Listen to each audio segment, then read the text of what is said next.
Al otro lado de Sky a nuestro querido Federico Berrueto, desde México. Buenas noches, don Federico, ¿cómo está usted? Muy bien, muy buenas noches. Estoy muy bien.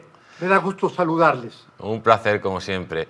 Bueno, lo que no informa ningún medio europeo es que Sheinbaum, que siempre la sacan con esa vocecita que parece que no ha roto un plato, pero es una persona muy peligrosa, una persona que está sucediendo a un tirano como Allo, que continúa la tiranía de Allo y continúa esa relación abierta con su guardia de corps, que no es otra que los señores de la droga que están en México.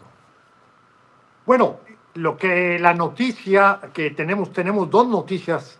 Una ya de una semana, que es cuando a una gobernadora de un estado muy importante que hace frontera ni nada más ni nada menos que con California, donde está esta legendaria ciudad de Tijuana, bueno, la gobernadora de ese estado le es retirada la visa.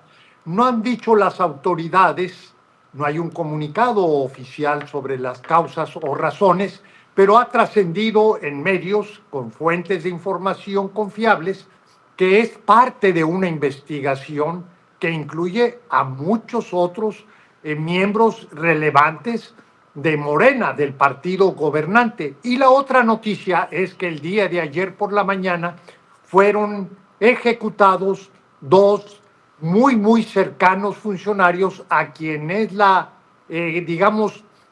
alcaldesa de la Ciudad de México, que es una figura muy importante, es parte de este tejido de Morena, y esto nuevamente abre la especulación sobre las causas que motivaron la ejecución de estos dos funcionarios, una mujer y un varón.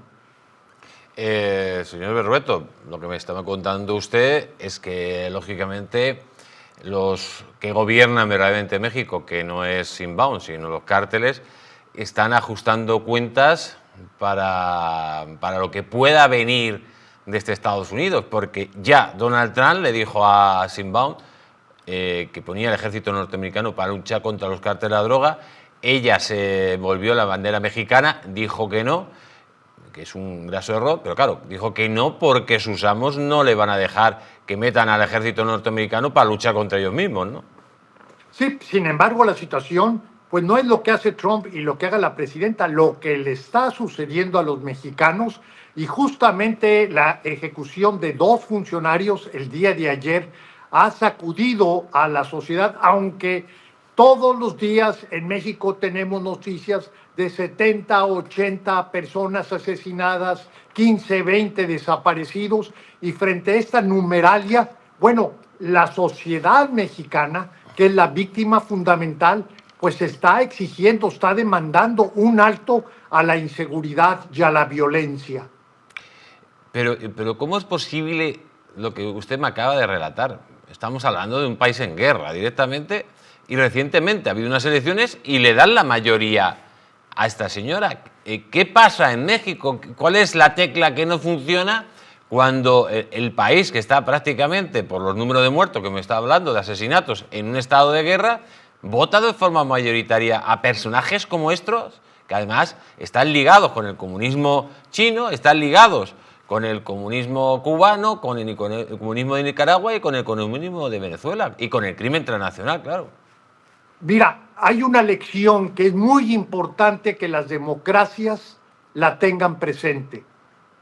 En México colapsó la democracia porque lo que primero colapsó fue la libertad de expresión.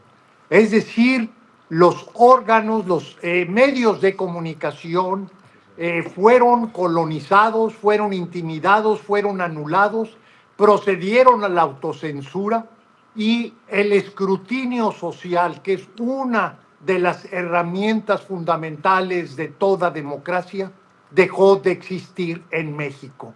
Si podemos hablar de una traición, ha sido la de las grandes corporaciones informativas, las de los medios de comunicación, que se aliaron o se sometieron al régimen que justamente ha acabado, como lo señalabas, con el esquema de división de poderes, de contención al poder, de legalidad y constitucionalidad de los gobiernos. Le voy a hacer ya una última pregunta, don Federico. Estados Unidos ha lanzado su ejército a la frontera, es verdad que entran menos migrantes ilegales, pero sigue llegando el fentanilo que por cierto llega desde China y lo pasan por la frontera. Está claro que Donald Trump con esto no se va a quedar quieto, en el sentido de que el problema es muy serio, siguen muriendo más de 100.000 personas todos los años en Estados Unidos. Si Sheinbaum sigue con esta ambigüedad, ¿podríamos ver algún tipo de actuación, ya que ha declarado Donald Trump a los cárteles de la droga como grupos terroristas? O sea, ¿ya tiene la justificación legal para intervenir? Tiene la justificación legal y además algo que no debe pasarse por alto, la designación del nuevo embajador norteamericano que cumple claramente con un perfil de es un experto en inteligencia y en operaciones militares, un exfuncionario de la CIA, habilitado, digamos, si llega el caso, para pues proceder a una acción mucho más frontal en contra de los grupos criminales en México. Pues don Federico, como siempre, un placer tenerle aquí en América Directo y reciba un fuerte abrazo. Igualmente, un abrazo, un saludo al auditorio. Y